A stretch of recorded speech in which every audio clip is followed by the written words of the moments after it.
That's what we came here to do. Welcome, ladies and gentlemen, to another episode of Corona's Corner. It's your host, Junior Corona, and I'm not here by myself today. I'm here joined with my man, Aaron, again. How's it going, everybody? I just wanted to say thank you, Junior, for having me back, and everybody else, prepare to get knowledge dunked on. Boom, nigga, Michael Jordan type of dunks over here with the knowledge, you know what I mean? So, on this episode, you know what I mean?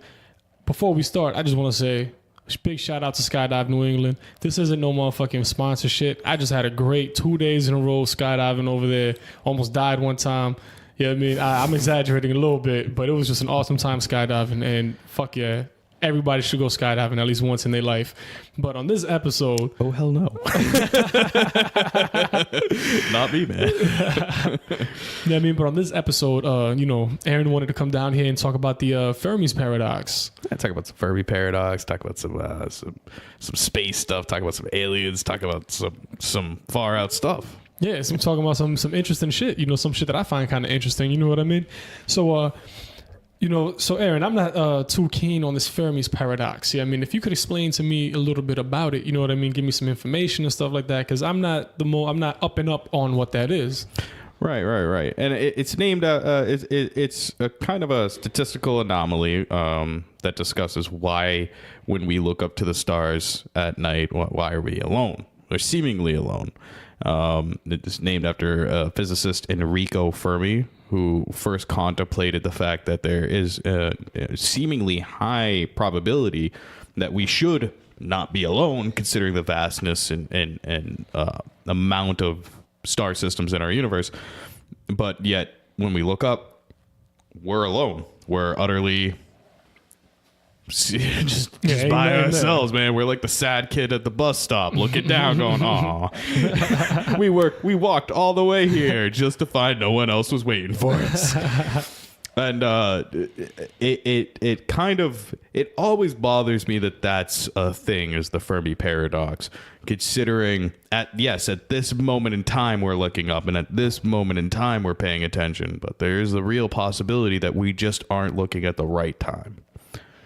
And that's what I've always had an issue with, and that is the Fermi's paradox, the infinite possibility and probability of there being other species compared to the fact that there just is another star-faring Kardashev 2 or Kardashev 3 civilizations going about the stars. And Kardashev, it's a scale on which you can rate the advancement of different civilizations, from one much like our own to one that is building Dyson swarms and coding over stars and using those for energy. So more or less, the Fermi's paradox is just like a big ass math problem.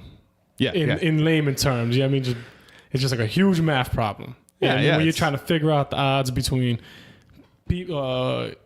other civilizations out in the galaxy, and the possibility of them being there or not. Yeah, well, is that kind of like the gist? It's kind of like a math problem, but I'd say it's rather small. You have infinite amount of possibilities for a probability for something to happen, and we all know that given infinite amount of probability for something to happen, it should happen. So it should be the case that we look up to the stars and we should be able to see Dyson swarms and other areas of the universe, and saying, oh, there's a civilization over there, and there's another advanced civilization over there, and oh, there's one over there. And then we're met with the fact that, oh, there's nothing. There's no one, and that's tough, Yeah. So it's a math problem, but I just don't think it's as big. It's just very. It's like a pill. It's loaded. It's loaded. You know what I mean? I dig it. Yeah, I mean, so more or less. Yeah, I mean, you're kind of saying that we're not looking at the right. We're looking up, but just not at the right time. So are you kind of suggesting that if we would have looked up, we would have started looking up sooner or later on in the future, that we might actually see something? Or I'm just trying to get your perspective, your angle on this. You know what I mean? My perspective on the Fermi paradox is that time is a linear unit. We've been looking up for a short amount of time. and the universe itself is millions and billions of years old, and it's going to go on for untold amounts of millions and billions of years old, past the point of when even the last stars burn out and we're nothing left with black holes and ions and Hawking radiation. There will still be an untold amount of time to go for. Time is just a unit of measurement. It's going to be ongoing. It's going to be continuous. And we're looking up in literally the most minuscule nanosecond we possibly can. There's just, and we're saying, oh, there's nothing. It's a paradox. It's, it's like, no, guys, we gotta observe a little bit longer. Rome wasn't built in a day. I dig it. Unfortunately, a lot of people who like to either debunk or make YouTube videos or talk high-mindedly in the scientific community, the people that are looking for these, the people that are interested in science fiction and whatnot, they like to back up the Fermi paradox with saying, well, there it is, guys, we're alone. That's what the critics like to use. We're not alone. It's just we've only been looking up for not that long at all. Yeah, not that long of a time in the grand scheme of things. Right. And I guarantee you, if we kept our eyes peeled on the sky for maybe 100 million years, we would see stuff starting to develop, start to happen.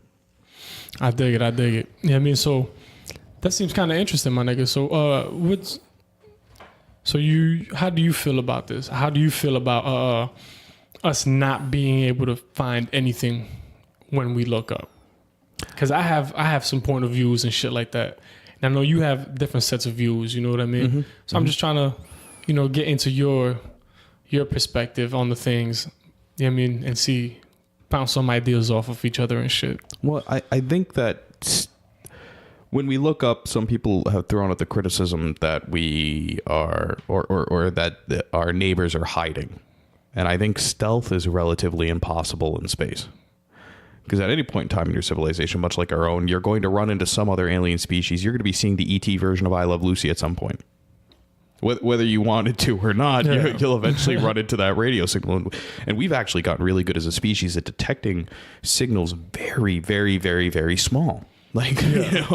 So even if they come in at very weak points, we do have computers that are looking for repetitions and patterns in even the smallest amount of information to be able to say, that's it. That's a sign. So there's no reason to say that they're hiding. That's not going to happen. That's like me demolishing a building in New York City, trying to do it stealthily. You know what I mean? Yeah. With as much sensors and probes we have out there right now, it would be rather hard to do something like that. So I don't think anybody's necessarily hiding. I just think that either that particular species isn't there yet, or they have no way to send the beacon out yet, or that the beacon's already been sent, but we missed the bus a long time ago. Yeah. I dig it, man. So, I find that kind of interesting, bro, because you see, I'm kind of like in the camp of, I do feel like there was aliens that came down here at some point in time and helped us out, throughout our lives. You know what I'm saying? And I'm not just talking about, they came down here with the gracious of their hearts and just gave us assistance because they're just so sweet and nice and kind. You know what I mean? The Care Bear aliens? Yeah. Just saying. Word. I mean, I ain't saying they're the Care Bears, nigga. They ain't even the Teletubbies or nothing like that. You know what I mean? But, I do feel like at some point in time, you know what I mean? Aliens did come down here and they did help us out. You know what I mean? But it was more of an exchange. You know what I mean? It was more of they needed something from us. We can provide it to them. So they gave us a little bit of something, and in return, we gave them what they needed. And that, in turn, we looked at them as fucking deities, and we looked at them as gods. Because we, our simple-mindedness, we couldn't explain these fucking things coming down from the skies. And, we just couldn't explain that shit. When we were fucking turning into what we are today. And, I would say that nowadays it is a lot harder to look up in the sky, even though we have more technology than, say, we did about 1,000 years ago. We have, better technology to scout the skies and shit. But I would say it was easier back then because they didn't have as bad light pollution. There was virtually no light pollution back then. Mm-hmm. Yeah, I mean, outside of fucking campfires and shit. Right. Yeah, I mean, and that's not really gonna blot out the stars in the skies.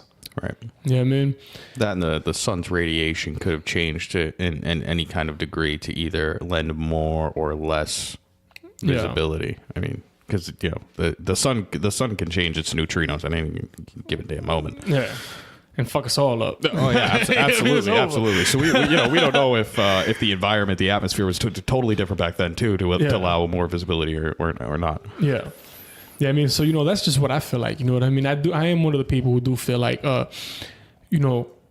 aliens did assist us in some kind of ways to build not just the Great Pyramids in Egypt. I'm talking about damn near every pyramid around the globe.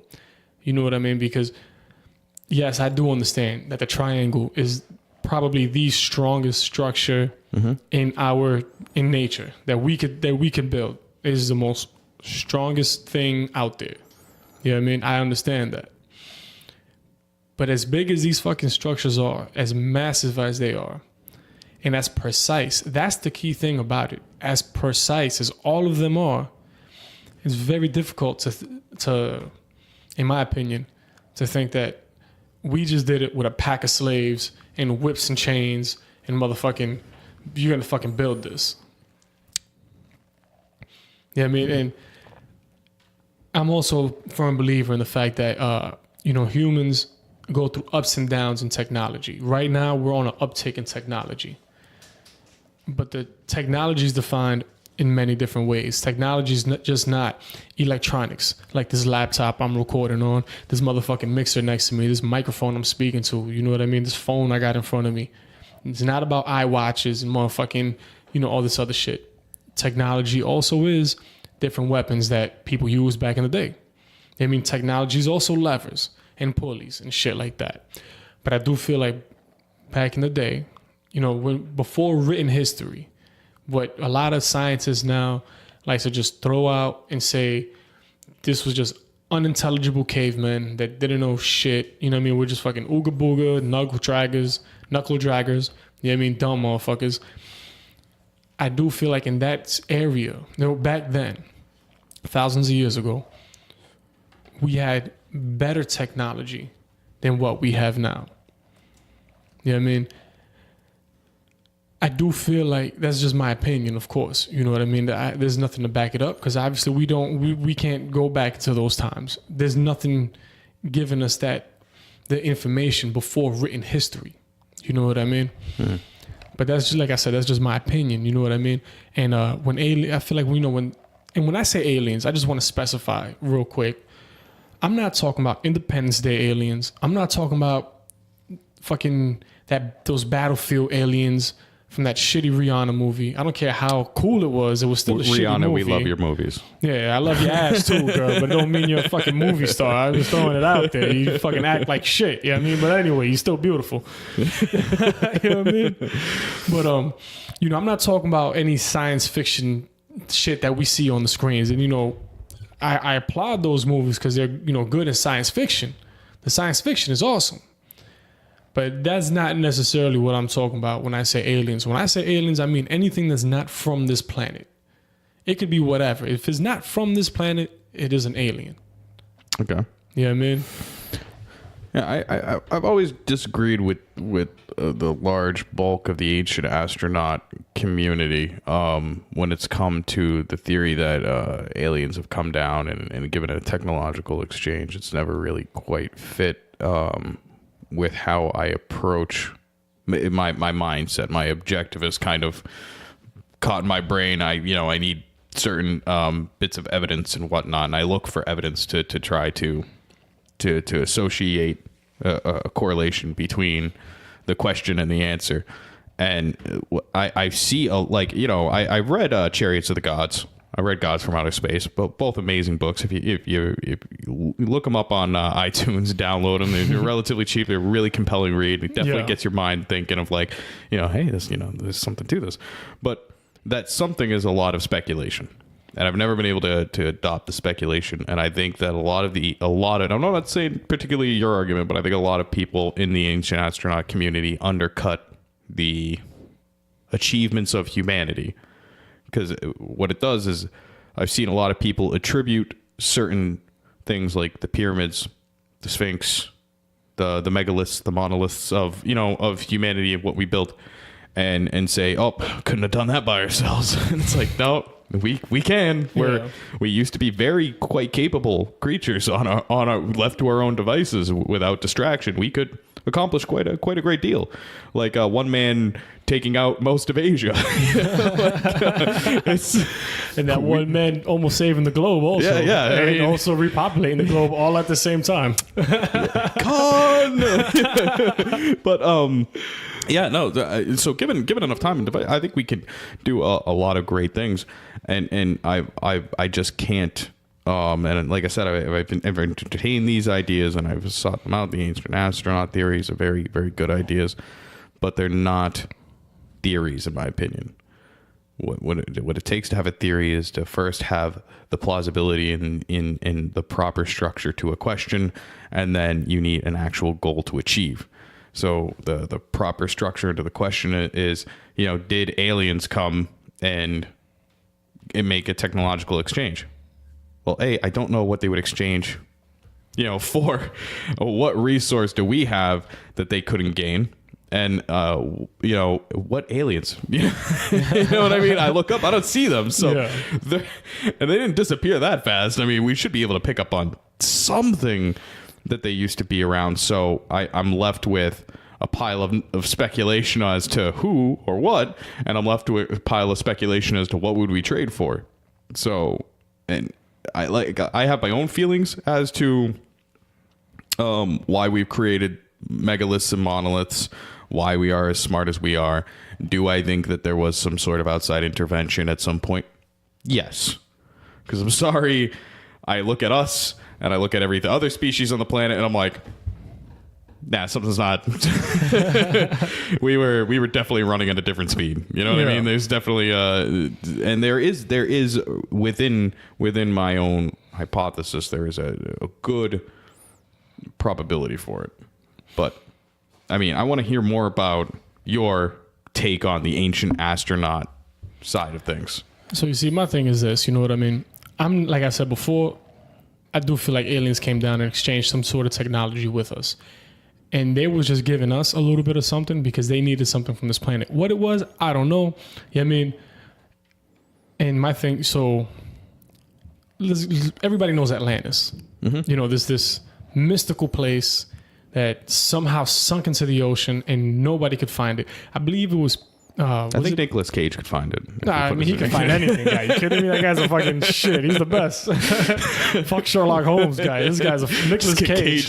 He can find a movie contract where there is none. Facts. Doesn't matter how shitty the movie is, though. He can find it. He can find a paycheck. Word. But nah, so I believe it was... I could be wrong, but I believe it was Plato who was the one in Greece who kept talking about Atlantis. Can't find it. I could be mistaken. I know it was one of those fucking Greek philosophers, and he was getting laughed out of fucking town because of it. Now, I do feel like an Atlantis type of place was real. Now, when I say that, I'm not talking about the myth, the legend that everybody knows as of a little kid, you know what I mean? And somehow some catastrophe happened and it sunk into the fucking ocean.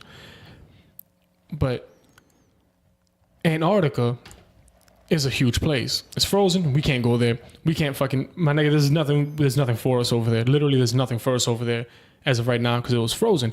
But at one point in time in this Earth's history, it wasn't a big frozen ice sheet because that wasn't where the pole was. At some point in time, and they're proving this, they got petrified wood that on Antarctica that they could match that wood to trees that were more tropical locations. They found, vegetation that's frozen now, it's petrified, it's fucking done and gone. That is, typically found in jungle area, in tropical locations. So what I feel like is there was an advanced civilization of humans, of an advanced culture, advanced place where we had technology beyond our dreams that we know of right now. You know what I mean? Because the only technology we think of right now is like the shit that's in front of us and stuff that we've seen in like sci-fi movies. Well, to play devil's advocate real quick, 'cause that's what I'm good at doing. Did they find this petrified wood underneath the ice? It was found underneath. Right. It was found. It was found underneath. But it was found underneath the ice. You know what I mean? I don't mean to fucking cut my own self off. It was found underneath ice, but it was found more closer to the shores. Now, I'm not saying all of Antarctica was motherfucking a booming tropical location, because Antarctica is huge. You know what I'm saying? What I am saying is at least the coastal area was more towards a tropical climate. Because, I mean, Antarctica's big. I mean, shit, look at fucking North America, for example. North America, you can get fucking, it's tropical, it's fucking central, you know, as is Mexico and fucking Florida. And to the north of fucking North America, it's a fucking frozen ice sheet because the Arctic's up there. You know what I mean? It's, continents are big. Yeah, we live in the frozen armpit of. Well, I wouldn't say the frozen armpit, but more like the frozen nipple. Yeah. You know what I mean? Somewhere around the midside. Yeah. Well, we're like in the frozen nipple, you know what I mean? We're at the frozen Cleveland slide for the United States. Yeah, you know what I mean? But, you know, so, yeah, you know, that's my feelings. You know what I mean? This advanced, you know, people were there. You know what I mean? And if you look at other cultures around the world, other civilizations around the world, they always talked about a certain place that had a lot of technology, and people would always go there to trade. Okay. I mean, that's why, man, I keep saying Plato, but I don't want to. I believe it was Plato, the guy in Greece who kept talking about Atlantis, and he was losing his mind trying to find it. But, you know, a lot of people went to this one place and tried to find it. And if you look at these old maps, it always shows like the coast of like South America, and it always shows like the coast of a continent that we don't necessarily know what it is. A lot of these older maps. And I feel like that was, you know, that's what we know of as Antarctica now. Now, I say that to say this. Aliens, I feel like, came down here and was able to communicate with them because they probably, now what I'm saying now is speculation. They probably was sending out, like how we, to this day, keep sending out I Love Lucy into space, because I don't know why anybody in their right minds would want to see black and white I Love Lucy ever. Hey, Ricky Ricardo was an American hero. I don't give a fuck. That shit sucked, nigga. You know what I mean? But how we keep beaming that weak ass signal out, trying to get something to fucking get back to us. What if these people, you know, these Atlanteans, and I'm doing air quotes right now because I don't necessarily think, you know, I'm just calling them Atlanteans, something that everybody could understand. What if they was beaming out a more intelligible message out to there? Trying to communicate, because, you know, kind of like that Fermi's paradox. People keep looking up. People been looking up. We always look up. And back in those times when there wasn't as much light pollution, you could see everything. Like, you literally could see the fucking Milky Way from planet Earth. Yeah, I mean, if we're rotated in the right, you know, in the right, there's a lot of variables that go involved, but if we're rotating in the right location, at the right time, right date, whatever, you could see the motherfucking clear as day in the sky. You know what I mean? So I feel like they did come down here. They communicated with them. They wanted some technology what the technology was, I don't know. And the thing is, we'll never know because we can't do shit in Antarctica. That's just frozen. It's a fucking frozen wasteland now. Unless we could somehow move that whole fucking continent over. We could get Elon Musk to nuke it. Yeah, Elon Musk Send could some flamethrowers over there. Yeah, listen, Elon Musk, you want to fucking give me some flamethrowers, guy? I'll go melt that frozen tidal wave in Antarctica right now. Yeah. You know what I mean? But like, so that was when I feel like technology was on a huge uptick. Because like I said earlier, I do feel like humans go through ups and downs in technology. And that part of the technology was before written history that we know of now. And that's when we had the help from these aliens. You know what I mean? And the reason why we lost all that history and all the technology that may have been around at that time is because Antarctica went through a crazy catastrophe and it froze. Some people speculate it was continental shifts. You know what I mean? It moved it over to the pole. You know, the pole shifted to like the, you know, what we know of now as the South Pole. And this is facts right here, what I'm about to say. Antarctica almost froze instantly in the grand scheme of time, in the grand scheme of, you know, the existence of this planet. it almost froze damn near instantly. You know what I mean? That's why right now in Antarctica, there's literally a frozen tidal wave. You know what I mean? A frozen tsunami, whatever you want to call it, right now in Antarctica. It's slowly melting now because of global warming. But in the grand scheme of things, Antarctica almost froze instantly. You know what I mean?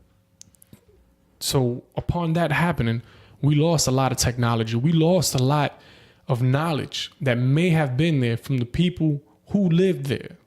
You know what I mean? And that's what threw us in a downtick.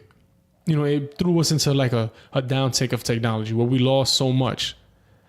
And when I feel like those pyramids were getting built and shit like that, and you know, all these beautiful structures that were going up all over the globe, because the thing is, pyramids don't just happen in Egypt. They're literally on almost every continent on this planet. You could find a pyramid. There's pyramids in Asia. There's pyramids in India. Obviously, the ones in Egypt. There's some in Central America. Some in South America. There's some There's some pyramids in Antarctica right now. You can Google Earth these fucking things. You know what I mean? There's pyramids everywhere. And yes, humans built it. But I'm saying is that they built it with the assistance of the technology that we have had from these, you know, these extraterrestrials. You know what I mean? Now, it sounds crazy. I get it. You know what I mean? Everybody has the right to believe whatever they want to believe. You know what I mean? And I'm not going to sit here and diminish the accomplishments that humans have made throughout history, throughout time. What I am saying, though, ain't nothing wrong with a little bit of help. You know what I mean? That's just my point of view. That's my perspective. You know what I mean? That's what I like to believe. You know what I mean? And it's not necessarily that these structures that they built are so big and so massive, because that, you know, that's mind-blowing in and of itself. I'm not talking about the size of the structures. My thing is how precise everything is on damn near every fucking pyramid around the globe. It is so precise that our what we consider modern technology now would have a difficult time replicating that to the precision that they made back in those times. And that's just my feeling about it. That's just my opinion. You know what I mean? Right. And you could also see that the pyramids that they try to remake, you know, like, because there's a big gap of time. And now what I'm talking about is in Egypt. I believe it was about 1,000 years or 1,500 years from the Great Pyramids, those beautiful structures, you know, those precise, beautiful, wonderful structures over there, to some other pyramids that were being built.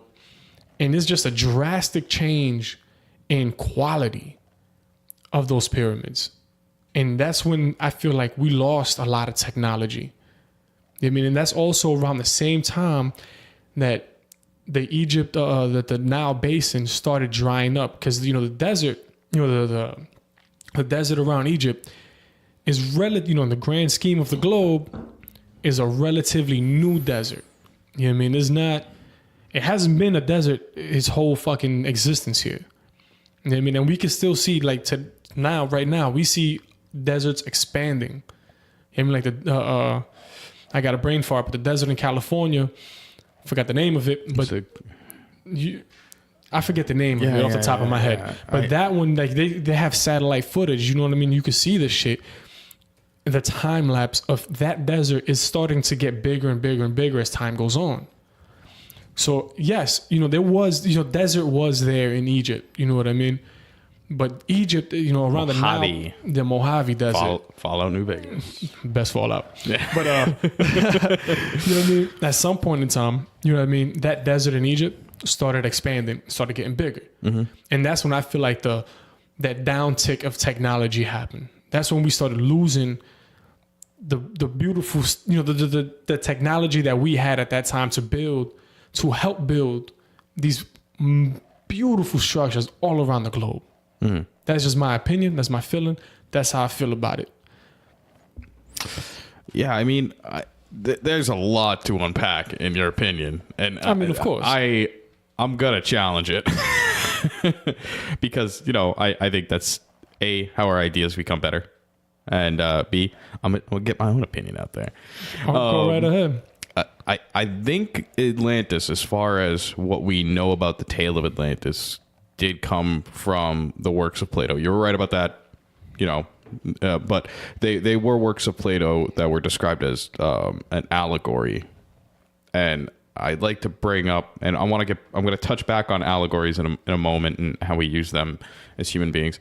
But I think it was Timaeus and Critias was the two books that he references the antagonist power of Atlanteans coming in to attack ancient Athens and Greece and all that, and there's a war and an exchange of information, and then I think the tale change. It depends on where you go and you talk about it. And there's usually the allegory of a much more advanced civilization trading and exchanging and then falling. That's kind of a very typical story across humanity, is a much more advanced place rising to this station of power and trade and technological development, and then falling. And and it's a pattern we see we've seen before: Rome rising, falling, the Turkish Empire rising, falling. It's just something that we see, and it's a story we pass on. And albeit an interesting one, I can't quite. That entire theory, I've always been fascinated by it. I'm a sucker for that kind of stuff. I could watch YouTube videos for days and entertain my brain with that idea, but I've never been quite able to grasp it as a thing. Given how old we know the Atlantic ice sheet can be, I mean, just the last few years we've added another 20 million years onto the age of the Atlantic ice shelf, the western one, the Antarctic ice shelf. We just added 20 million years. Yeah. So, and there's nothing to say that, that part of it, just like you were describing earlier, where the nipple and that I'm not saying that that totally discredits, because who knows, maybe back at that time that was the frozen armpit of that region, and there was a tropical there. I'm not going to completely discredit it, but I want to talk about allegories for a second, because it kind of goes into what I believe about if there was any intervention, what would that intervention look like, and how would that intervention take place. Allegories are really important to human beings. We use them to share universal truths from one generation to another. There's always a story about, be honest. This is what happens when you're not honest. This is what happens when you're honest. There's always a story of there's a great civilization and it rose up and everybody, but then it fell. There's always the story of, don't steal. Don't be like this guy, because then a bad thing will happen. There's these awesome stories that we pass on from people to people. But there's one story that I always found interesting in and of itself. The spark of divinity kind of story. We see it in Gnostic biblicism, where God gave the spark of divinity to man. We see it in the Greek context of Prometheus giving fire to man. It's been gone over quite a lot, and it's always this odd concept of somebody else from somewhere giving us something for nothing. And the story of itself shows a certain kind of benevolence of how, if you're on a higher station of power, should you treat somebody lesser than you. You should help them grow and become better. It shows you cannot make great gains by yourself. I think those are awesome stories. But I always kept that story in the back of my head. It was a really nice story. It always kind of reminded me, like, in the downside of that story being Pandora's box. Hey, you got this great thing, open it. Oh shit, everything's fucked. I love that story. And when I was doing my homework for this episode, it reminded me of a podcast, or not a podcast, an internet article I read a few months back about how this ancient virus is responsible for human consciousness. That people are discovering that there could be this ancient virus that we found genetic evidence for within human beings, specifically human beings.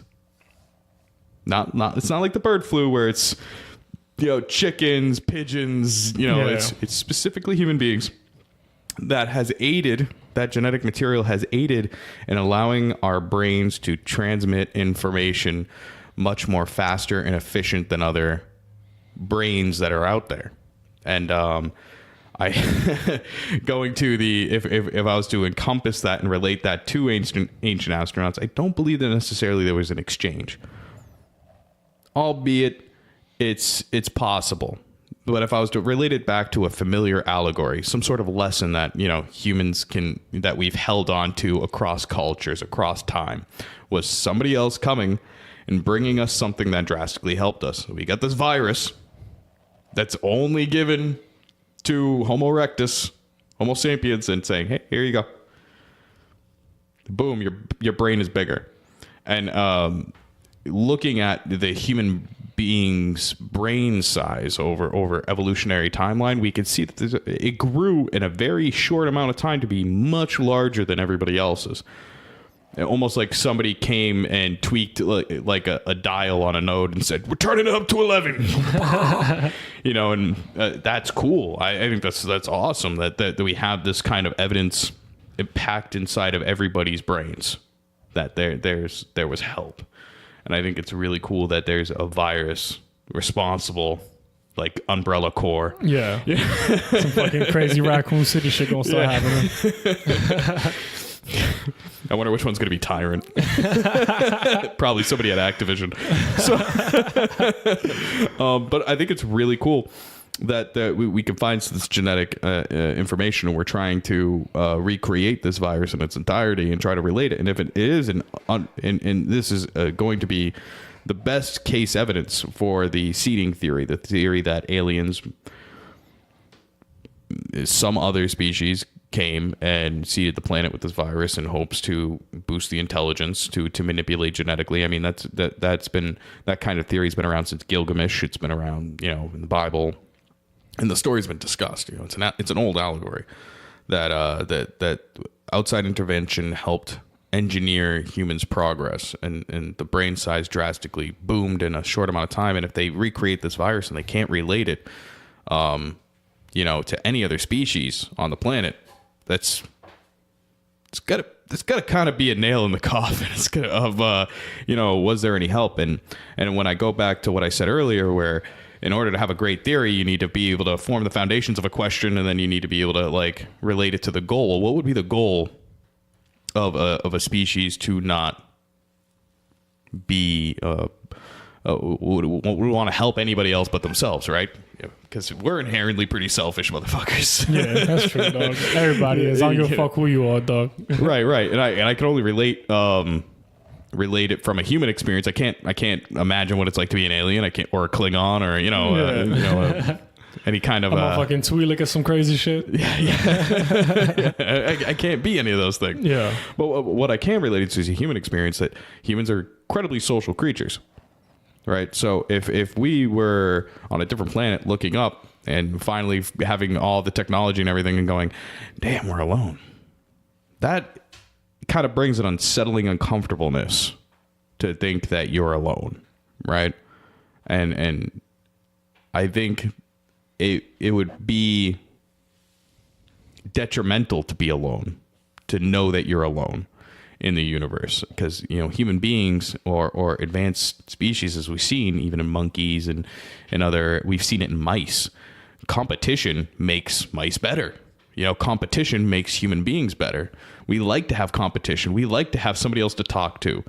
So it's not a huge jump in logic to say, all right, well, they could have packed a virus onto a probe, sent it out to a bunch of different planets, and if the virus worked on some planets, well, great. In 100 million years, we won't be so alone. And that, at least dying with that thought as a civilization, knowing that, there are going to be other civilizations that pop up relatively around the same time, and they're going to communicate, and you're responsible for that, is a lot more of a comfortable feeling in my mind. I could say that the world would end today, and I could kind of be accepting of it as long as we were able to say to ourselves, you know what?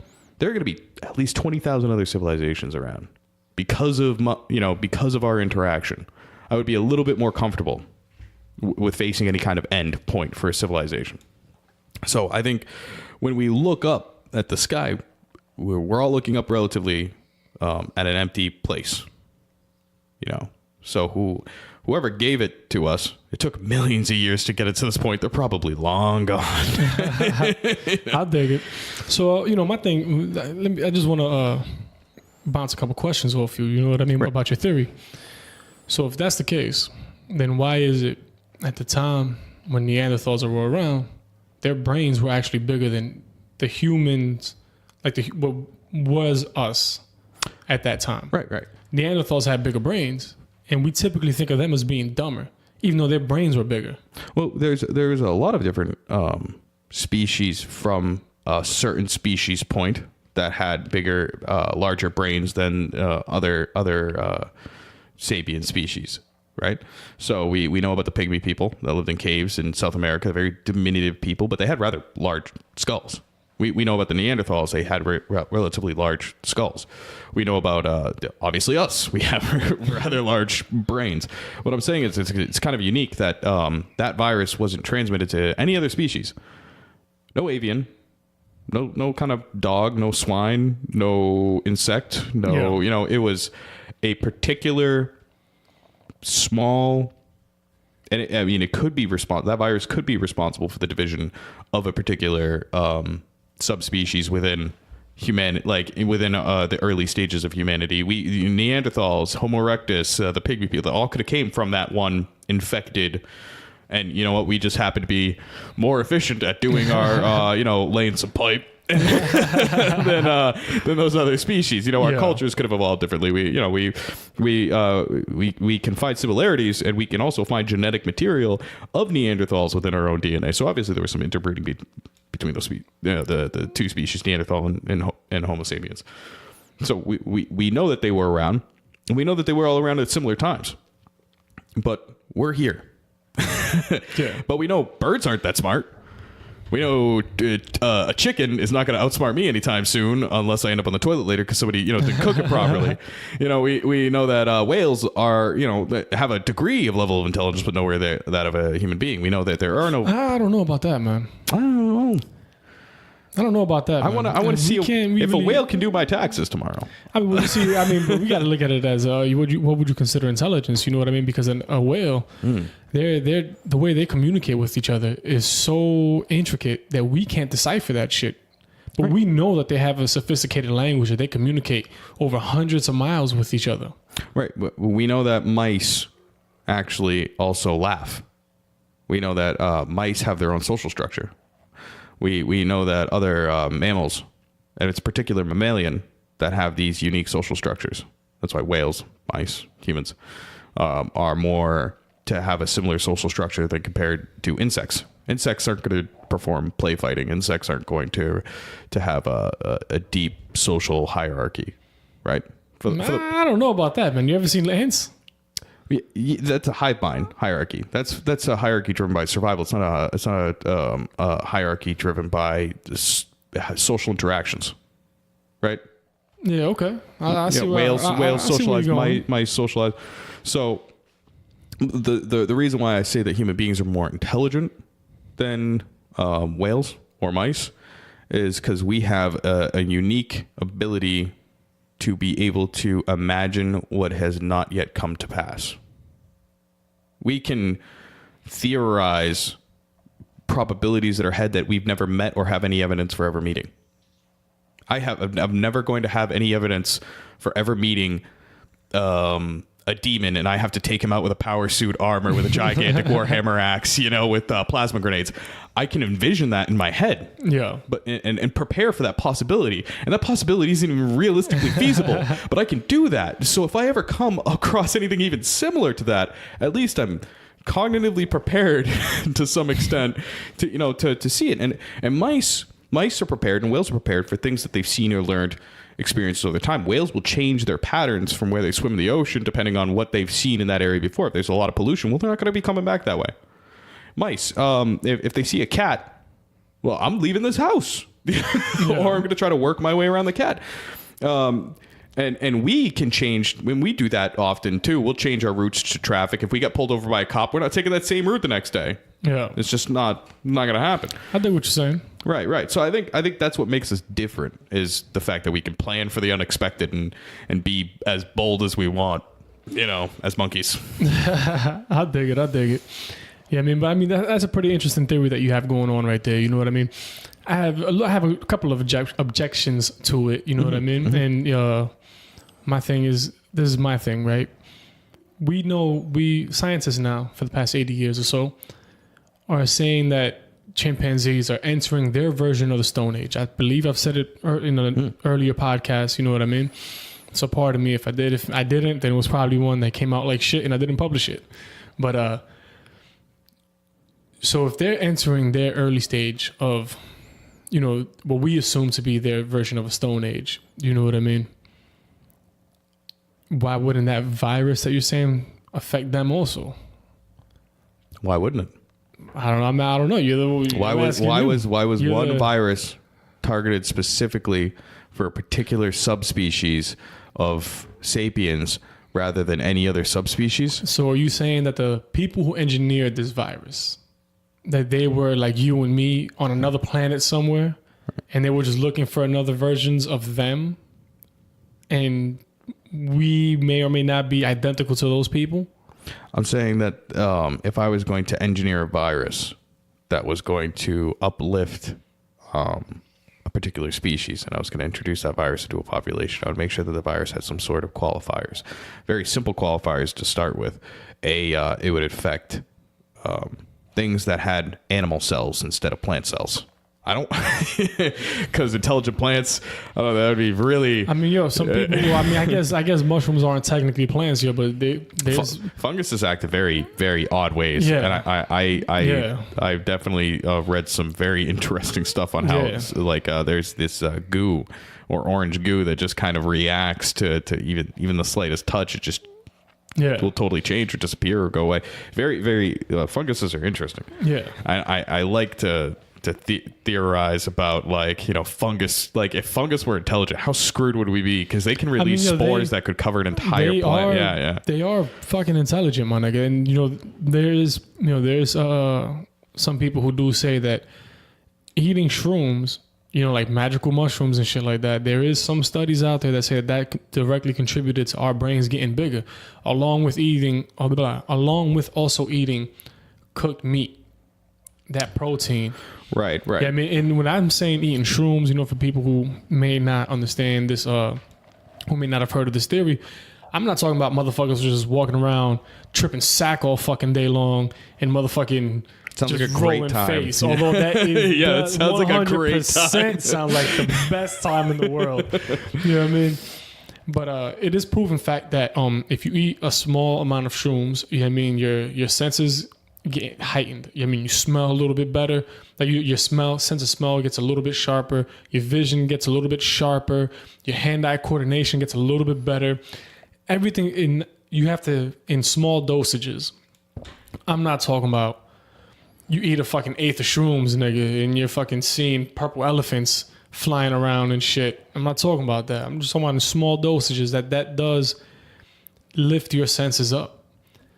Right. So what if this theory of yours isn't necessarily an alien who shot down this virus? What if it was just the shrooms? Because shrooms are motherfucking, they're intelligent in their own way, right? And they also produce carbon. They're like us in the sense of they intake oxygen and push out carbon. Mm-hmm.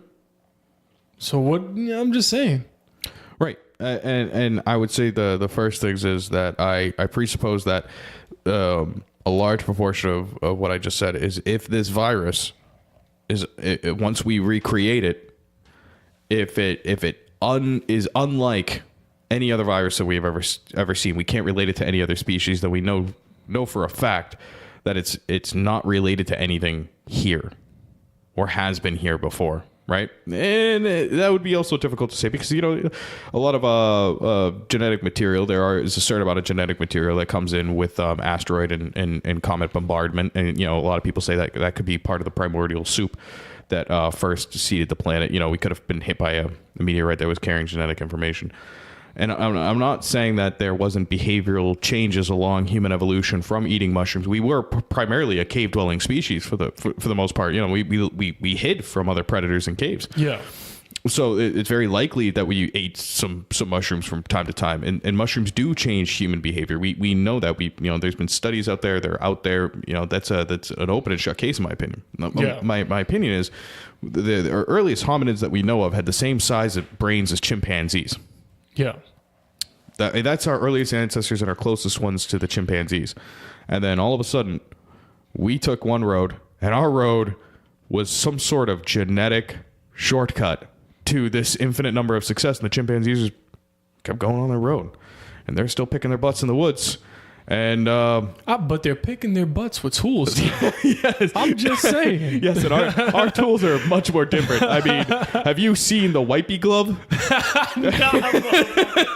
This nigga said the wipey glove. Tell me that shit's something fake. No, it's a glove you put on your hand to wipe your butt. Get the fuck out of here, really nigga. to get the details. Let me look at butt wiping glove. Nah, fuck that shit. You know what? We ain't giving them no free plug. All right. If you want to find out fucking butt wipies, Google that shit. Yeah. Fuck that. They ain't getting no free plug. But our tools are drastically. I mean, we have engineered. We have studied our tools. We have planned for things that we couldn't predict with our tools.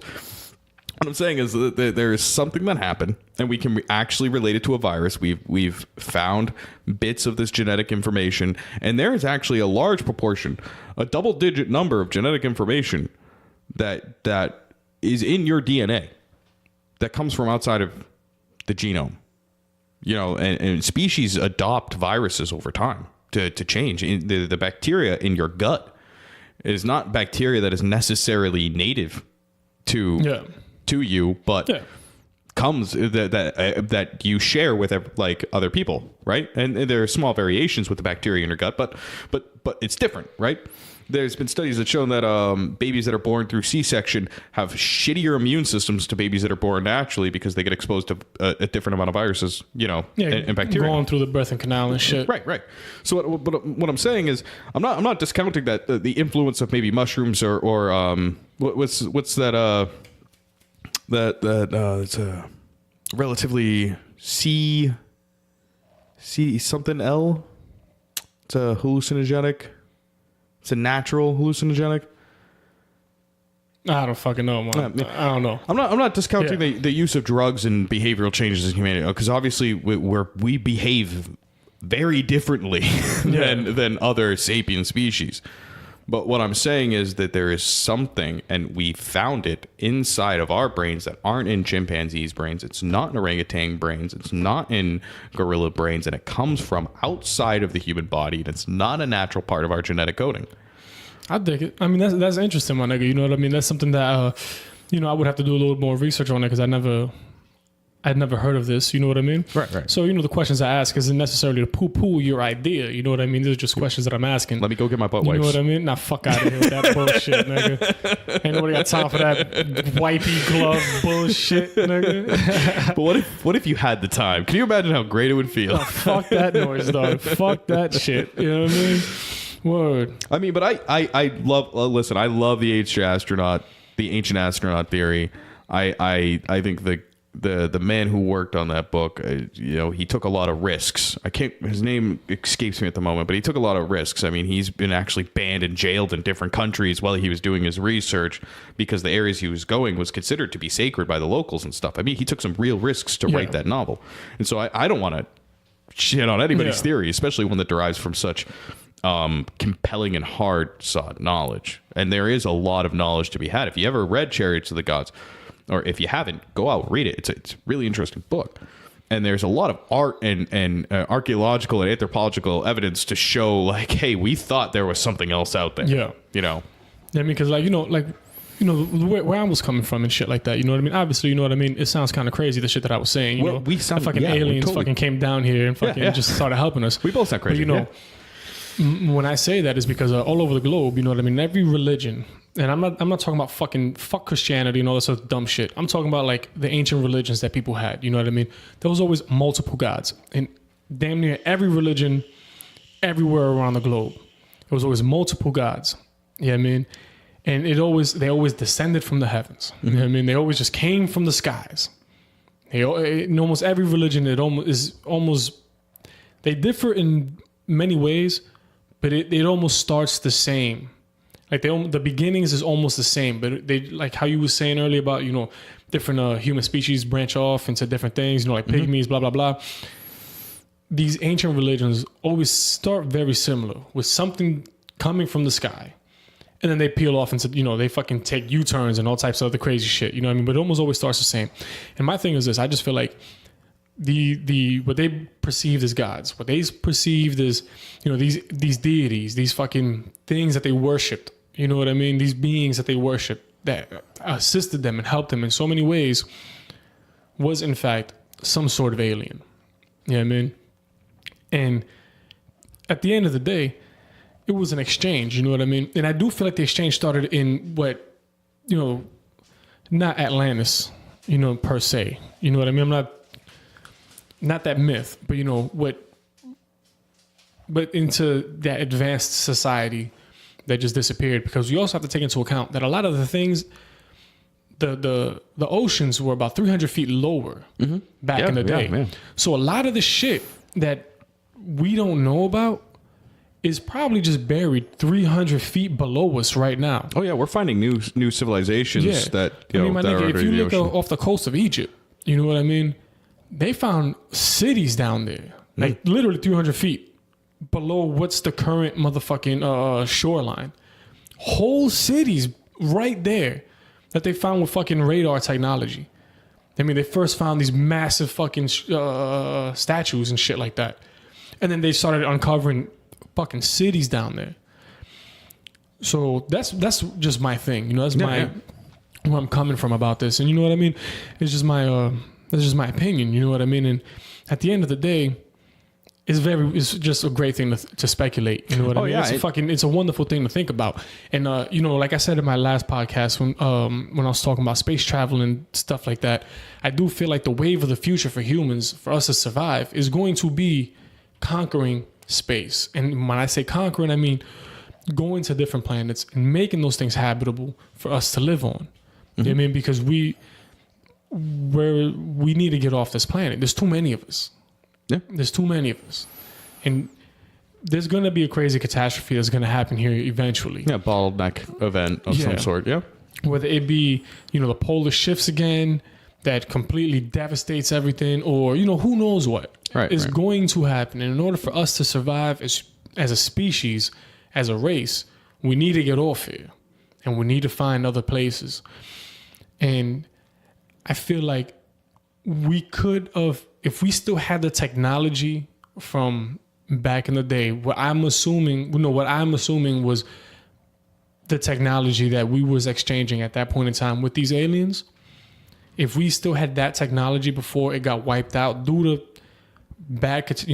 massive catastrophic event, we could have potentially been off this planet a long time ago. Can I ask you a question though? Do you mean, but by technology, do you mean like physical pieces of technology, or do you by technology mean the progress that was lost? Both. The progress that was lost. So boom, we had physical tools, physical things that aided us. I mean, this isn't nothing new. I mean, shit, motherfucking spears are fucking technology. And then we went from spears to fucking 50 cal sniper rifles. Yeah, I mean, that's what we're fucking shooting at people now. We're not just hucking spears anymore. You know what I mean? But we had physical tools at some point in time, that I do feel like was way more advanced than the shit we have now. You know what I mean? Yeah. And then we also had the knowledge to use those tools. We had the knowledge to potentially move forward and make those tools better. Because that's the one thing, as humans, we always engineer shit and we start perfecting it and making things better. So we had the tool, we started making it better, and then boom, Mother Nature said, fuck you bitches, you're all dying. And crazy shit happened. Polar shifts, who knows what, fucking ice age, damn near all of North America was fucking frozen. Motherfucking crazy shit happened. And it's weird because at the same time, there wasn't an ice age in Central America. You know what I mean? And it's been proven too also that the North and South Pole has moved throughout history. Yeah, the poles they do shift. Yep, you know what I mean? And that's what I feel like the biggest catastrophe happened. And that's when we lost most of our technology. was when the poles shifted. Because at one point in time, strangely enough, the equator ran right through fucking Ohio when the dinosaurs were around. Because they found tropical plants fossilized during the dinosaur times, right smack dab like around the Ohio area. Did that have anything to do with Pangea, or that was just the way the poles were lined up? No, it's just the way the poles were lined up. You know what I mean? That the equator wound up running right through, like, draw a straight line through Ohio around the globe, and that's where the equator was at one point in time, millions of years ago. Now, I've always wondered this, and it's one of those big question marks I see in the ancient astronaut theory that, like, it does get talked about, but then it doesn't, like, people don't come back to it. There's these gigantic megalith-sized stones at Kuntu Puntu in South America. Yeah. I think it's at the southern tip of Argentina, I believe. Yeah, the giant stones. And just on the other side of these giant stones are these, like, they find them all over South America. And they don't find them south of this location, but they find them beyond this location as little golden idols of, like, what look like airplanes that are perfectly aerodynamic. Yeah. These are just ancient artifacts that if we were to design it into a model and throw it, it would fly perfectly. And people have hypothesized that Kuntu Puntu, these giant megalithic-sized stones, are actually a wall, and that the idols on the other side looks like it, it looks like a plane that you would look up and see. Yeah. And these are millions of years old. I've always wondered, like, are these like little metal carvings, little metal workings of stuff that they saw in the sky coming over the other side of a wall? Like, is it? I mean, probably, my nigga. That could be it. You know what I mean? Like I said, because I never really fucking read any books on, like, ancient astronauts or fucking ancient aliens and shit like that. This is just shit that I've always believed in. Man, it sounds like you have, though, because you just, it's so. Nah, it like, follows along the exact same nigga, lines as what you would. I've never fucking read there. any of those books. I've never done, this is just, I've always believed this shit. You know We what are I not mean? getting sponsored by Audible, Junior. I don't give a fuck. Fuck them niggas, dog, because them niggas keep taking my goddamn money, bitch ass niggas. Shit. Fuck you, Audible. I'm just playing unless you want to be my sponsor. Yeah. Hey, Audible. Pieces. Everybody visit Audible. You know what I mean? All bullshit aside, though, like, I mean, I give them a little bit of a plug. I listen to that. I use that app all the fucking time, dog. That's how I read most of my books. Is fucking Audible, because I don't fucking read. I don't got time. I just fucking listen to books. But yeah, I don't know, bro. It's just like, I do feel like I said before, my nigga. I said earlier in this podcast, and I said many other times, I do feel like humans go through ups and downs of technology. And at one point in time, my nigga, we had better technology than we have now, and we are now, I feel like, at the doorstep. We are at the fucking doorstep of the ascension of technology to get us to where we once was back in the day. Yeah, I mean, that's just my opinion. Because, like I said earlier, man, like, I feel like if we didn't have that technology still, we would have been able to fucking go to Mars. We would have been able to go to fucking all these other places that we are just now starting to explore. We would have been there already. You know what I mean? That's just my opinion, but who really knows what the fuck? Who really knows? I mean, it's just fun to speculate, and it's fun to think about. You know what I mean? And everybody has their own personal beliefs, and everybody has their own opinions about this thing. And yeah, that's just how I feel about it, man. Yeah, dude. I think it's crazy. I think the whole, like, it's just crazy in a sense that it's such a massive topic to think about, to wrap your head around millions of years of evolution, wrap your head around the progress of humanity. Like, those really broad topics just blow my mind to think about, like the damn near infinite possibilities of what could be out there and what happened. I mean, and I agree, we've lost technologies over time. We found what people have called the Atlantean clock. And the Dead Sea is just this mechanism that looks like it was laser cut. It's steel. It's been partly eroded, obviously because they found it. But it's people just don't know how to make it. We've lost how to make Greek fire. We've lost how to make the concrete that the same style, the type of concrete. Yeah. And we lost the original recipe for concrete long ago. We lost the ideas of sanitation from Rome to medieval England. Yeah, I mean, shit, my nigga. One of the greatest technologies that was lost, for 200 years before it got rediscovered was indoor plumbing. Yeah. Because indoor plumbing started in the island of Crete. Yeah, it's crazy. Oh, the battery? You know what I mean? And we fucking lost it. Like, it's crazy. You know what I mean? So that's why I'm saying, that's why we're not good at keeping stuff. Yeah, no, fuck no. You know what I mean? But that's why I've always felt like we are always on the up and down when it comes to technology and how sophisticated our shit is. You know what I mean? It's a cycle, my nigga, and I see it over and over again. Because that's one thing. I'm a big history buff. I don't like American history. It's kind of boring. I mean, yeah, it's cool. You know what I mean? But it's American. The Americas are relatively new. Right. So it doesn't have the same rich depth of history. Yes.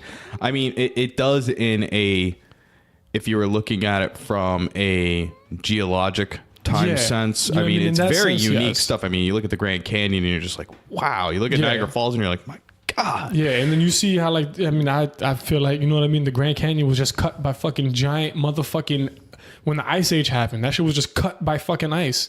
Yeah, but you don't see like Grand Canyons over like Europe. Yeah, exactly. You know what I mean? Like that's why I mean, like in a geologics, it's very interesting. Yeah. And then you look at it in a historical context of human and the humanities, and you're just like, nah, you know. Yeah. I mean, because I feel like we did lose a lot of history on this on North America. You know what I mean? When the Europeans came over and fucking started decimating the Indians, but that's a whole nother topic. You know what I mean? I do feel like the rich history of this continent lies with the native people of this continent. You know what I mean? But that's a whole nother topic for a whole nother fucking day. Yep. Yeah, I mean, but I guess we're gonna you have anything else to add or nah? Well, like all great cycles we've discussed on this podcast, there will be the cycle of you ending this episode and starting another. And thank you for listening. Facts. You know what I mean? So on that note, you know what I mean? I'm going to just sign off right here. And I hope you guys enjoyed this episode. You know what I mean? If you have any, if you would like to add on to anything that we both said on this episode right here, please catch me on Facebook at Corona's Corner. You can catch me on Instagram, Corona's Corner. You can catch me on minds.com at Corona's Corner also. You can catch me on Twitter now at Corona's Corner. And you can listen to this podcast on damn near every podcasting site out there. You can listen to it on iTunes. You can listen to it on Stitcher, motherfucking Google Play, TuneIn Radio, Spotify. Their fucking podcasting shit is still under maintenance, so it's not there yet, but it will be once they get their shit up and running. And you could also catch me on my boy Aaron's podcast, who's going to be coming out relatively shortly. If you want to give yourself a plug, give yourself a plug on your podcast. Yeah. The podcast, Dave, is going to be AGG Games Commentary and Review. And we talk about all things video games. We talk about topical news about video games. We talk about video games that are in development. We also talk about like tabletop roleplay games, card games, board games. It's about games. If you want to get into game, you got to listen to Aaron AGG Podcast Game Commentary Review. If you don't do that, you're going to be behind everybody else. You're going to lose the technology that you should have. You're going to be going back to playing the Game Boy where we're all playing the PS5. You don't want to do that. Just come listen to the podcast. Word, yeah, I mean, so word, like I said, hope everybody enjoys this conversation, man. And if you do, please go on any, like it, subscribe to it. If you like what you're listening to, man, subscribe to this podcast right here. Rate me however you feel. If you want to give me 5 stars, I won't say no. If you want to give me 1 star, I'll probably say hell no. But hey, either way, I'd appreciate anything you guys give me, man. And on that note, man, we out of here. Love, peace, and chicken grease, man. You guys take it easy.